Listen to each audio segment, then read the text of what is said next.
Hello बच्चों, let's see the question. It states that sound travels on rocks in the form of. So हमारा key concept क्या है इधर? Key concept है transmission of sound. So जब हम rock के बारे में बात कर रहे हैं, so rock is a solid medium. So हमें पता है solid medium है, तो both longitudinal and transverse wave exist कर सकता है. जब हम साउंड वेव को कंसिडर करेंगे, अगर मान लेते हैं ये है वेव, तो हमें पता है जब ये साउंड मूव करेगा, जो भी वाइब्रेशंस है साउंड का, उसका वाइब्रेशंस हॉरिजॉन्टली यानी कि पैरेलली हो जाएगा. पर हमारा ट्रांसमिशन क्या हो रहा है?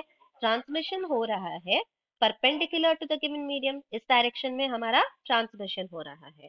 सो हम समझ सकते हैं कि हमारा ट्रांसवर्स वेव पॉसिबल है इन हमारा वाइब्रेशंस जो भी है पार्टिकल्स का, ये along the direction of the propagation है. सो sound will move as longitudinal wave and हमारा propagation direction is perpendicular to the medium, so transverse है.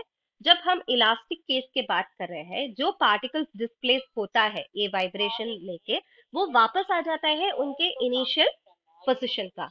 फॉर एग्जांपल, इधर एक वेव है, इस पार्टिकल में हिट किया, तो ये वाला पार्टिकल इधर जाके इस पार्टिकल को एनर्जी ट्रांसफर करके वापस इसका पोजीशन में आ जाएगा. क्यों आ रहा है?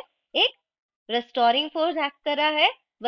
क्योंकि इस रेस्टोरिंग फोर्स के वजह से ये वाला पार्टिकल उसी इनिशियल पोजीशन पे आ रहा है. जब एक रेस्टोरिंग फोर्स एक्ट करेगा, हम बोल सकते हैं जो भी वेव्स हमारा जनरेट हो रहा है इस मीडियम में, वो है इलास्टिक वेव्स.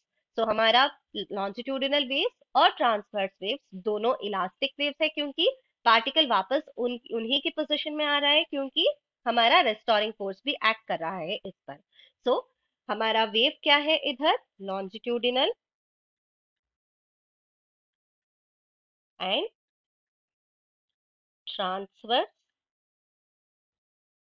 Elastic wave. ये होगा हमारा final answer. So correct option क्या होगा? Option C. I hope you will understand. All the best. Thank you.